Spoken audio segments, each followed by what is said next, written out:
And that was the band Simulant Yeah, that so effectively cost you... 18 months. Pretty much nearly my dream, you know, got taken away.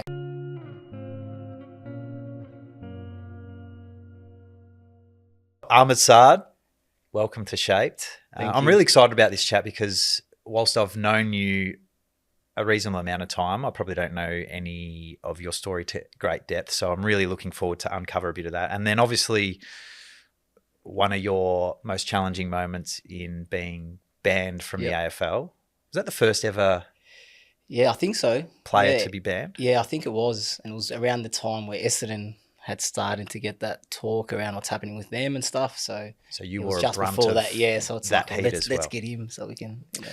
Well, we'll get to that. Yeah. But let's start with your upbringing, because I know it was different. You lived in Egypt or moved there when you were 8. Is that correct? Yeah, that's spot on. Yep. So born here. Both parents were born overseas in Egypt. And then when I was 8, we moved across to Egypt in Cairo. Parents were struggling a little bit here from their relationship perspective. Thought, let's go there. My grandma was sick over there as well, my dad's mum. So there's a few reasons, and then didn't help because I ended up getting divorced anyway. But it was really good that I got to actually live 6 years there. I'll use the word shaped, ironically, but it actually did, because I got to learn about my culture, my religion. I got to read and write Arabic as well while I was there, so it was awesome for me from that perspective. And then, played soccer while I was there and absolutely loved my time. I still got actually a WhatsApp group with 5, 6 of my friends that we still stay in touch with, regularly. So it's amazing. And sisters? 2 sisters. Older? 2 younger than me. 2 younger. And then parents, both of them got divorced, and then they remarried. No half brother sisters, but one step sister from my dad's side, step brother, step sister from my mum's side. Oh, nice. Yeah. So and the family grew. And relationship wise, great fine. Relationship with... with both of them. Great relationship with both of them. All my siblings were all pretty close and good family. So the divorce was probably something that was going on with their relationship, didn't affect us. But had to grow up pretty quickly because they got divorced when I was a young age, and automatically had to help my mum with looking after the girls and stuff like that. And but from a relationship perspective, all good. So moving back to Australia when you were 12? 14? No, I moved 14. So I got living with mum? Yeah, lived with mum. Dad stayed over there. He came and went. And then we lived with my grandma for a little bit in Gladstone Park. And then by the time we found a house, moved to Roxburgh Park. And that's when I started playing footy at 16. So I tried to play soccer for a little bit with my friends at the new school that I went to initially, Gladstone Park. And then when we changed houses, couldn't get to training anymore. I needed to stay fit, started making friends at Roxburgh Park, secondary college, and they needed numbers for the team. And they're like, why don't you just play? I couldn't kick, couldn't drop punt, but I had other attributes that were pretty good. I was fast, I could jump. So they're like, just come, fill in numbers. And I wanted to stay fit, and it was literally across the road from the house. So that's how I fell into footy. You spoke about skills. I'm assuming you potentially needed to be able to fight playing for Roxburgh Park as well. Yeah, struggles. But when you got a crew of us, it's all good. So happy to put the tough guys out the front. That's right.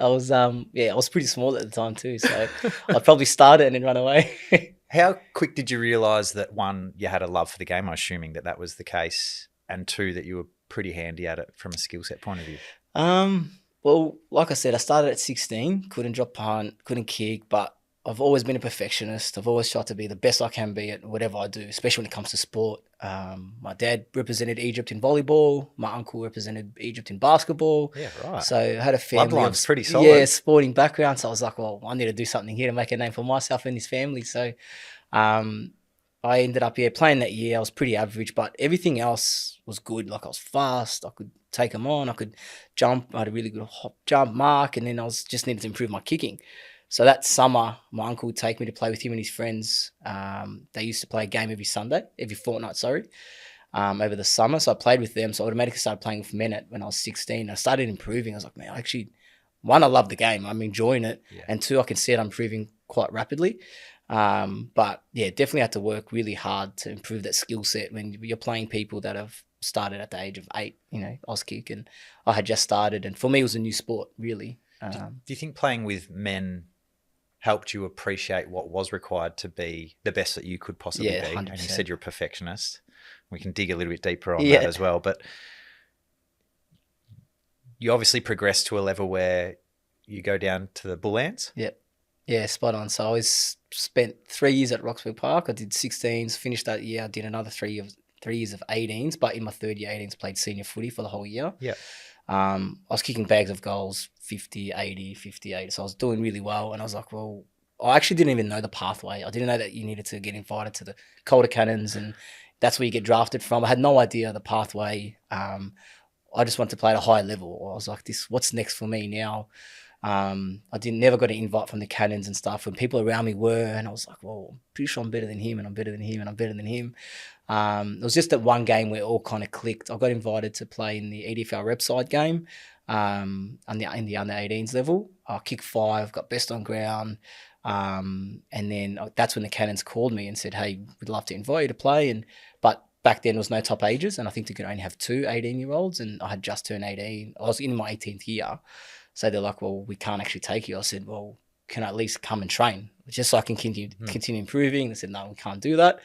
Then they called the next second best after me, which was Jake Carlisle. So then he went, and then he got drafted that year. So not to say that he wasn't going to get drafted anyway, but it was just he played in the same game as me, and he got the invite to the Cannons. So I was like, well, I know I'm probably better than playing local footy. What can I do? What's the next step for me, which is VFL. My captain at the club got invited to the Bull Ants. So I was like, I'll come with you. He didn't go. For the first week, he didn't go. So I called him. I said, what are we doing? Are we going? He said, no.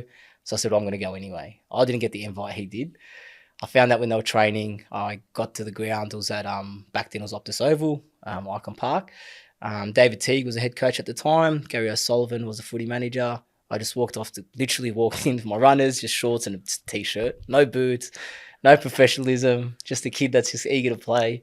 And Gary O'Sullivan just came up to me, was like, mate, you lost? Is you all right? And I said, yeah, I'm all right. Can I have a training session? He goes, did you get an invite? I said, no. And then he was like, give me a second. Went and spoke to Teague. Teague came back to me and said, mate, I appreciate you coming along with no invite. Just train. So they gave me a session. They said, just train tonight and we'll see how you go. Made sure I had the best training session that I could.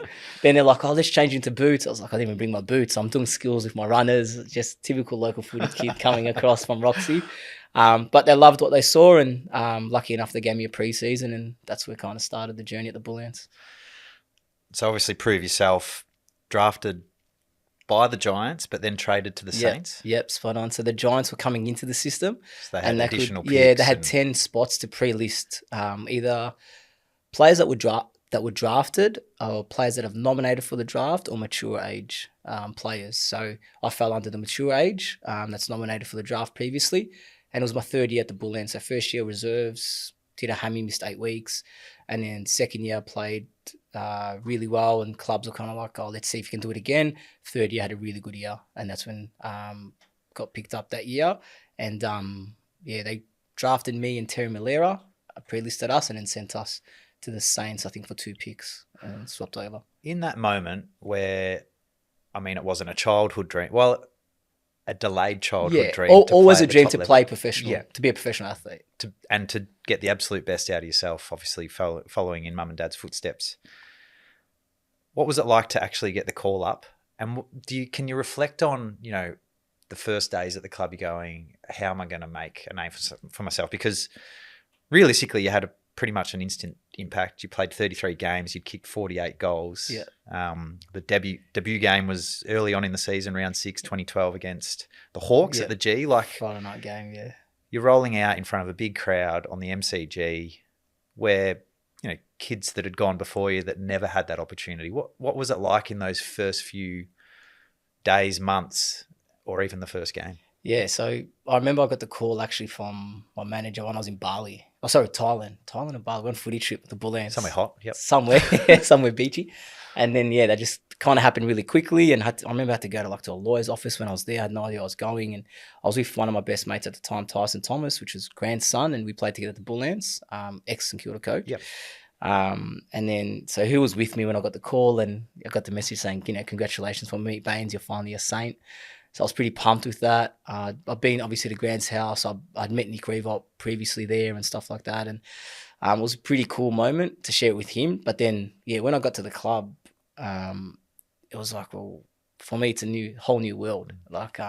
Finally my dreams come true, but as you know, that's when it's like, well, now I need to get to work. So I had a really good preseason and played in the Pracky games, played well, didn't get picked for round one. And then I got suspended in the VFL. I missed 2 weeks. So Scott Waters at the time just went off at me. He's like, well, What did you do? I bumped. I'm not a dirty player. Like, I've never been reported. I was. Yeah. So unlike you, I've actually never been reported. I never went to hit behind. So I think as he kicked, I was trying to chase him down, and as he kicked, I bumped him. Like, he fell. No one even tried to start a fight or anything like that. Like, It didn't even look dirty. Just part of the play. Part of the play, but I got 2 weeks for it. So I had to miss, which ultimately means now I miss probably 3 AFL games.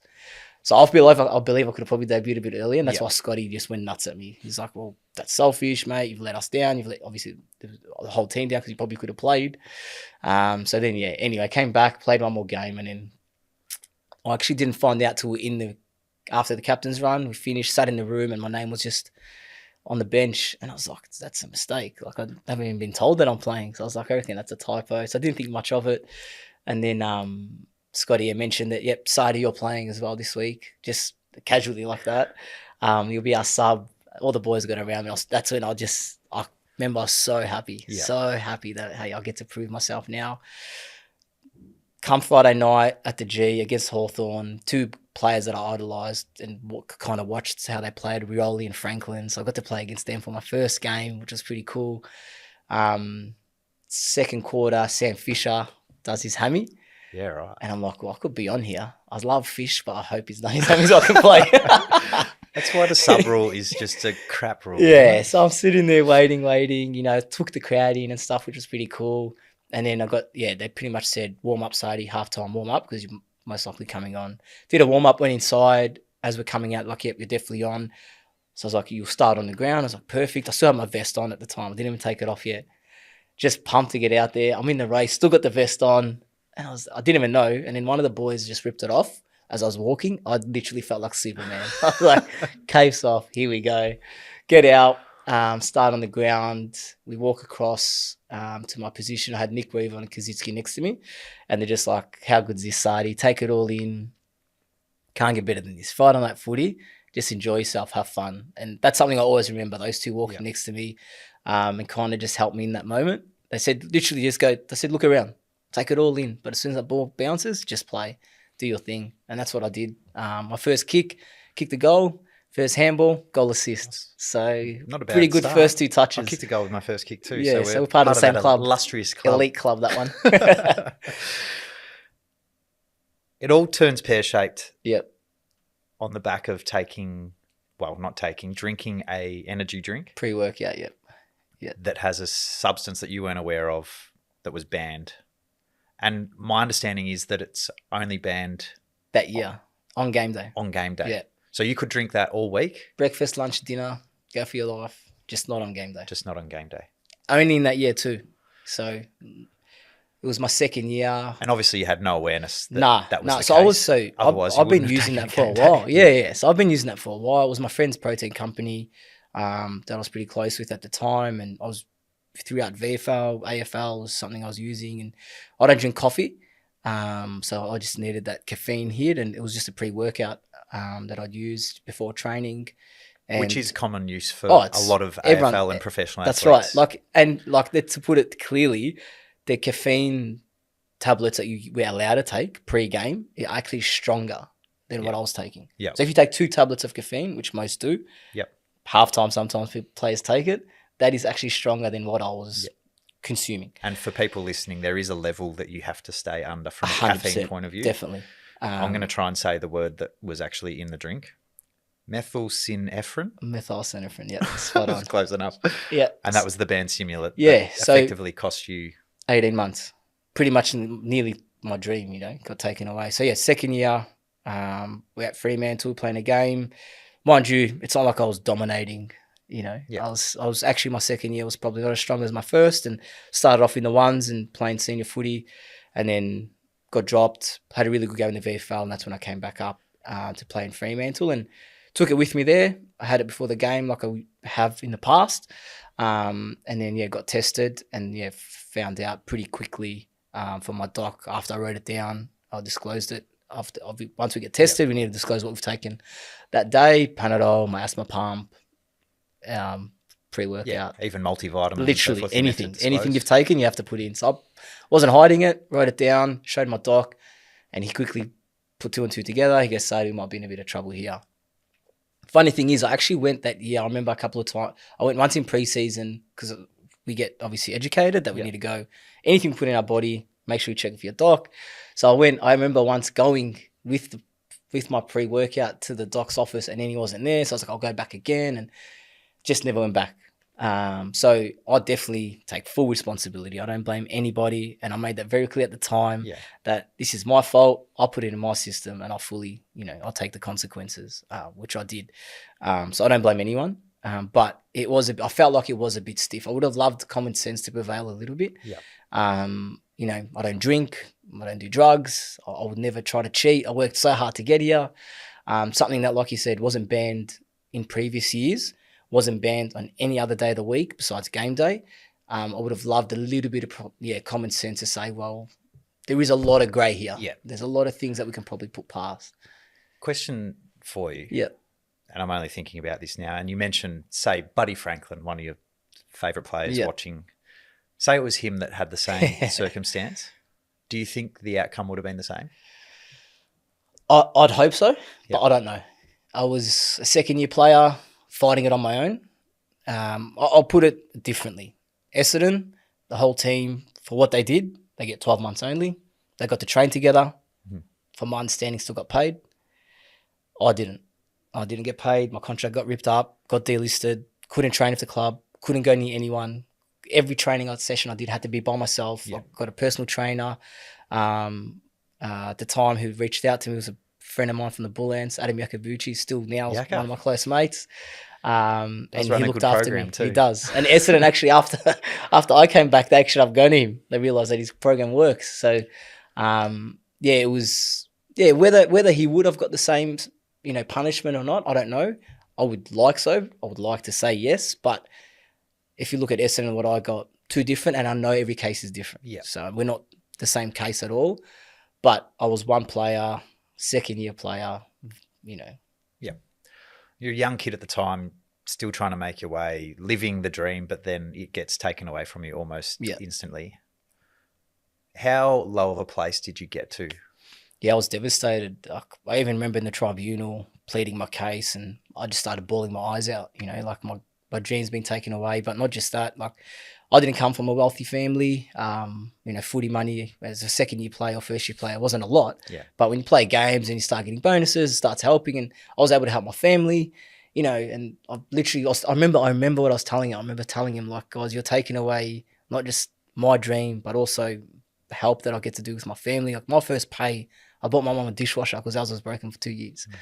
I was helping my sisters with money and stuff like that. So I know money's not everything, but you're not just taking my dream, you're actually taking a lot of people, my community, my family. So I was devastated, man. Like at the time, I bawled my eyes out in the tribunal. Maybe that's why I didn't get 24 months. Maybe they thought, let's give him, 18, which is funny. 18 actually was probably the limit where I could come back. Yeah. If it was 24 months, it'd come after pre-season, fully pre-season. No club's taking me. Yeah. Round 3. I got to do a second half of the pre-season post-Christmas. So, but yeah, at the time, I was probably at the lowest of lows. Yeah. And you weren't just banned from footy; it was sport. I called it prison sport. Yeah. Pretty much locked out of everything. I couldn't even go back to Egypt and play soccer there. Wow. I was not allowed to do anything. I can't even go back to Roxbury Park, have a kick with the guys training. I couldn't do anything. I actually remember playing futsal with my friends in a competition, not even like a proper elite competition. And my manager called me. Manager called me and said, Saadi, they did an interview after they do it like on their socials. They do some stuff, and I got man of the match. So I did an interview. And then because it felt like it semi-perfect, like interview and stuff like that, my manager called me and goes, Saadi, we got questioned about this. Just please don't do it again. I said, mate, it's literally, I'm paying to play. Like you're paying, everyone pays $10. You play in a competition.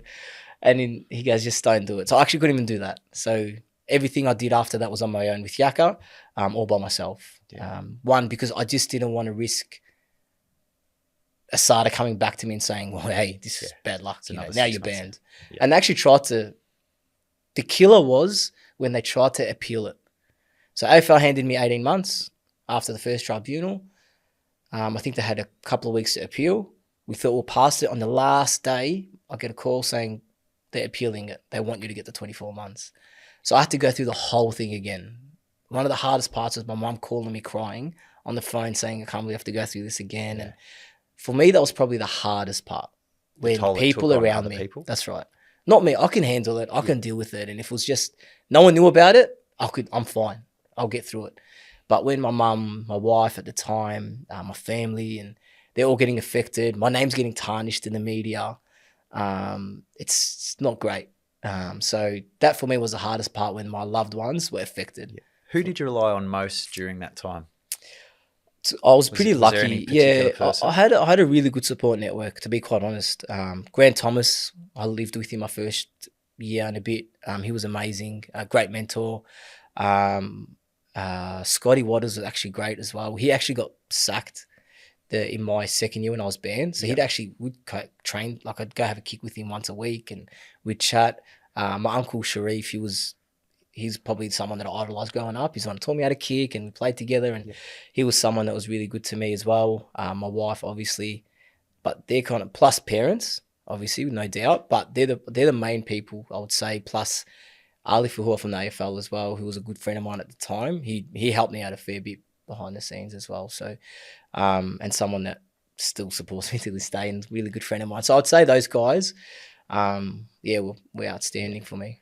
You spoke of the impact it has on your inner circle, but also the perception that you have to carry and people going, oh, he's the guy that cheated, without it and really knowing any of the context or the details.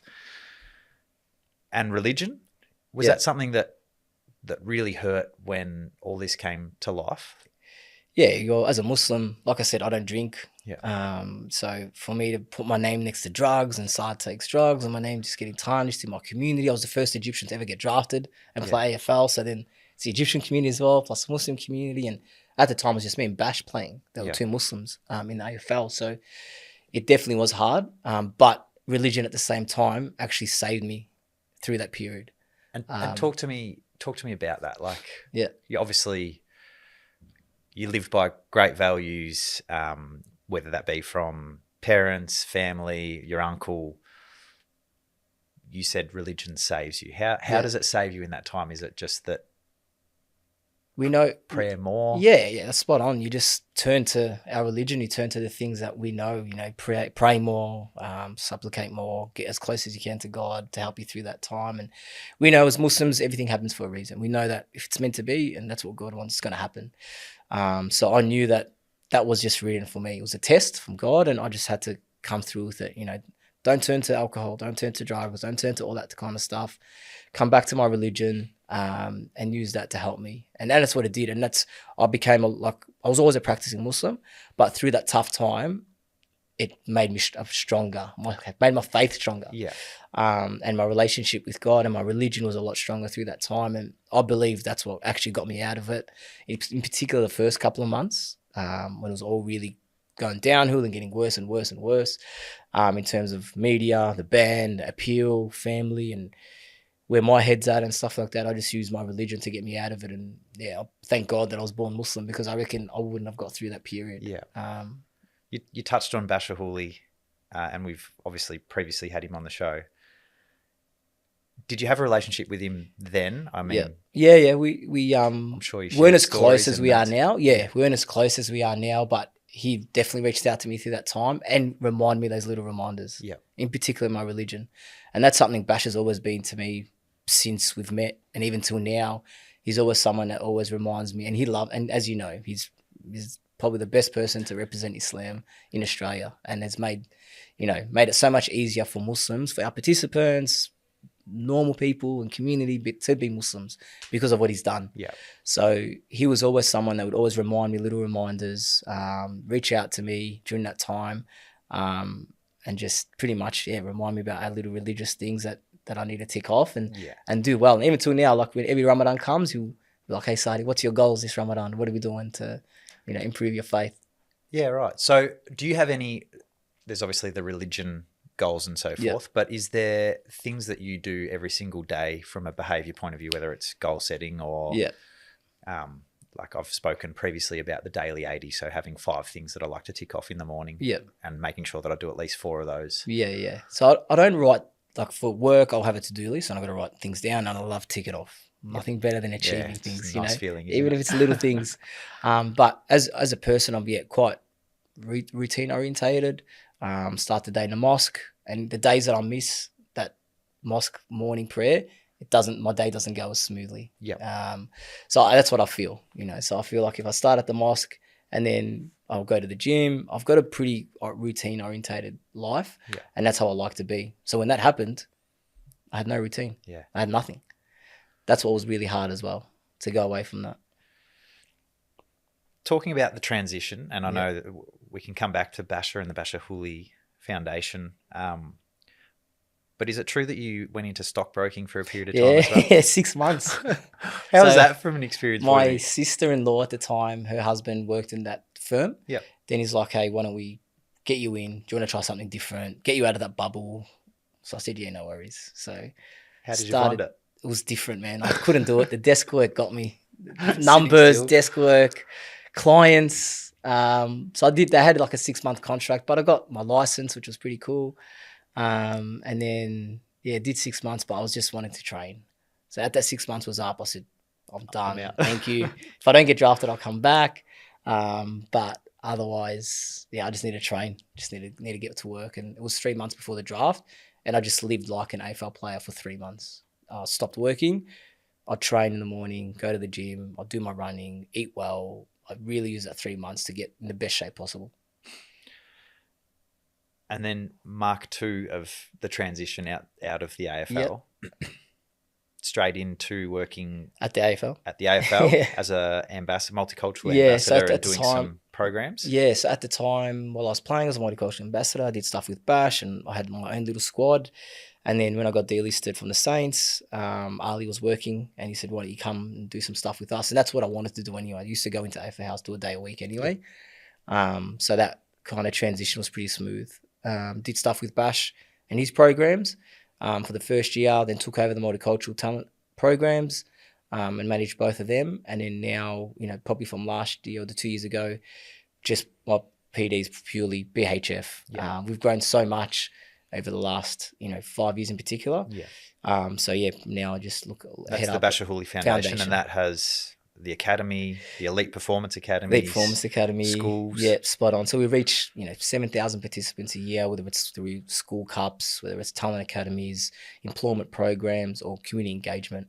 Has there been one particular moment through your time in the role that you have, where you have had a moment with a student or even a staff member where you go, wow, like this is what it's all about? Yeah, I think that's what I love about this job. And everyone asks me, like, what do you do? And it's a pretty cool gig. And I'm pretty lucky to say that this is a job because I actually love it. Yeah. Get to wake up, you're changing people's lives, you're providing opportunities, you're helping, young people and even, people that come through our employment program, young adults, become the best version of themselves, whether it's through on the field with their talent stuff or off the field.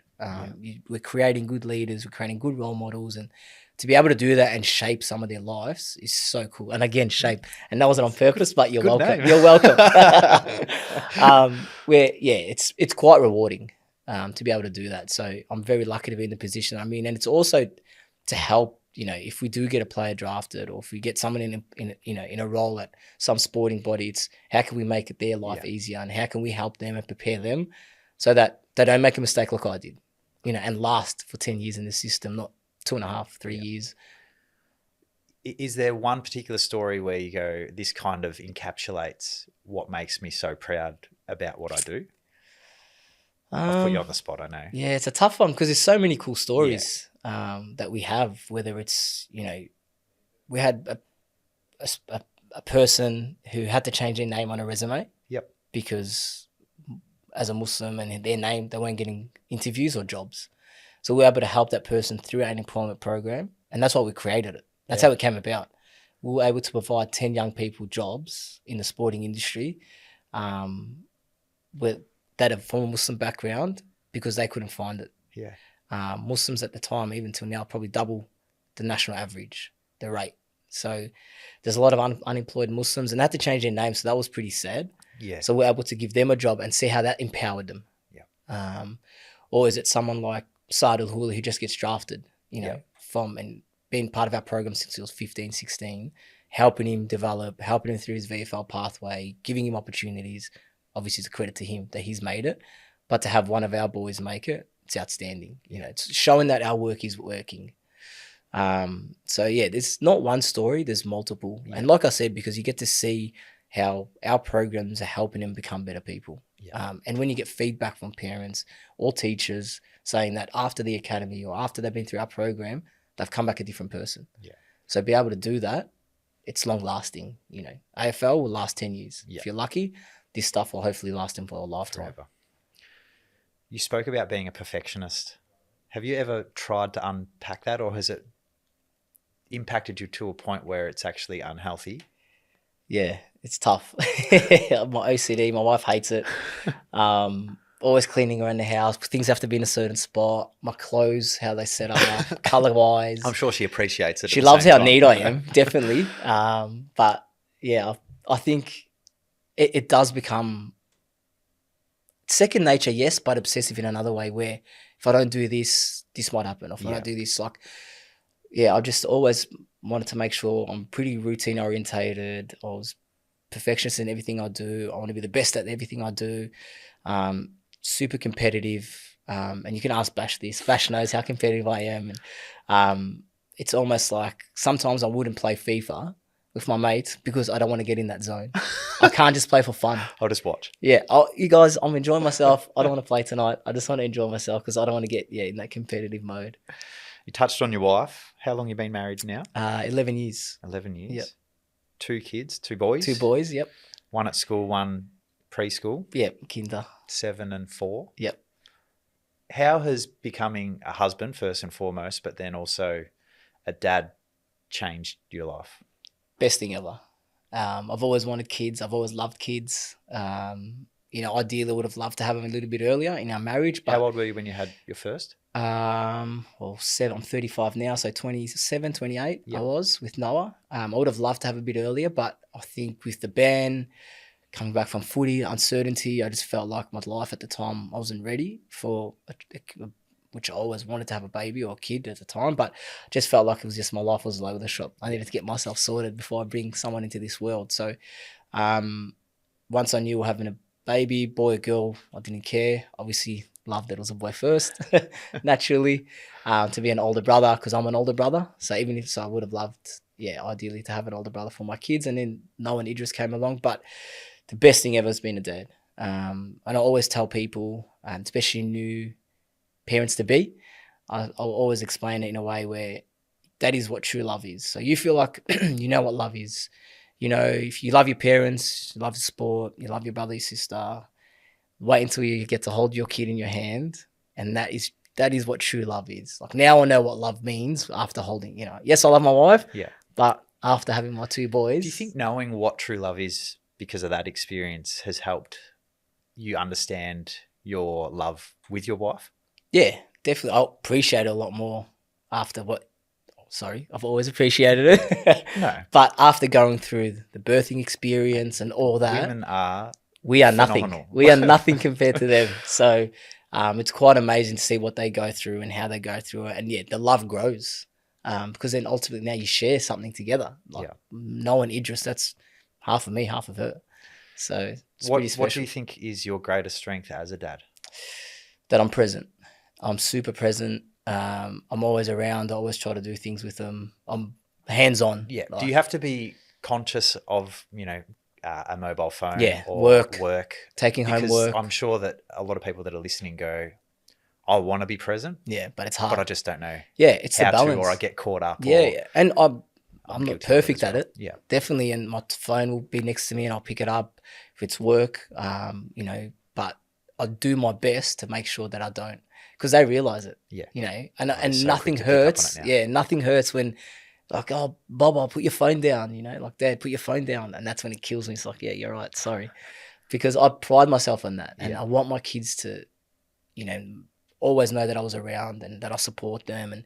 And maybe that's got to do with my dad not being around and my parents being divorced, and I want a better life for them and I want their dad around more. Yeah. But for me, like I said, they're my priority. And that's why, Noah sucked me into his basketball coach. I know nothing about basketball. Now I'm his under 8s coach Yeah, for but you've got to footy. be the best basketball coach ever. That's right. Studying, no. right. But now I'm with under 8s coach for footy, so he's wrote me into a few things. But again, I'm happy to be there because he wants me to be, so which is good. Oh, that's very special. Tell me, what do you think makes a happy or a healthy relationship, whether it be with your wife or, you spoke about the WhatsApp group you have with mates back in Egypt like that.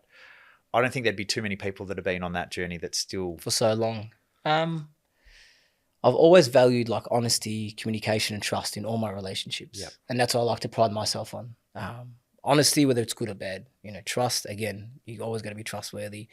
And just communicate, again, whether it's good or bad. And that's something I've always tried to carry on in every relationship that I have. And I try to make sure that, I'm communicating, especially with my wife in particular. Like, I think it's really important to talk, really important to share things.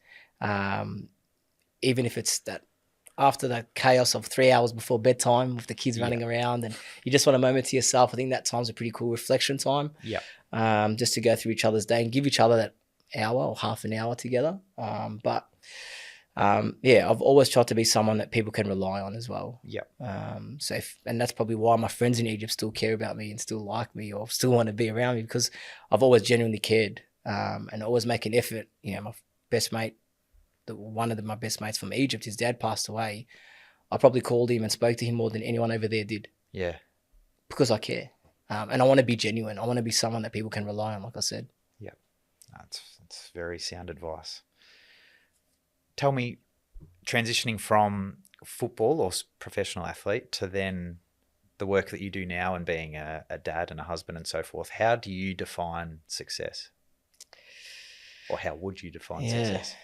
Tough question, because we can look at success in different ways, I guess, across different roles. Success as a dad is, like I said, I feel like I'm doing a good job at that. Success as a husband, I feel like, being someone for 11 years and we're going strong, I'm succeeding at that as well. When a lot of people around you are probably getting divorced, relationships not lasting, it's more common these days. And in terms of, for me as a person, succeeding in my role and helping others succeed, that's how I define my success in that role in particular.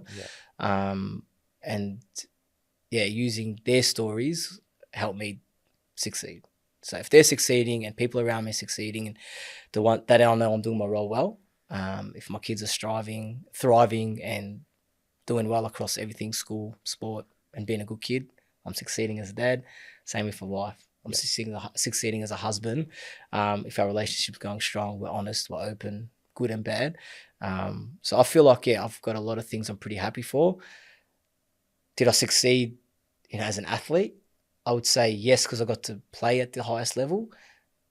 But there's a bitter moment where, yes, I got banned, derailed my development, but I didn't have a long career. Yeah. And that's something I'd always look back at and be like, well, I would have loved to have a long career, which is probably why I still play local footy and still compete and still love competing, because I didn't get the best out of that. Yeah. So do I, call that a success? In my eyes, 50-50.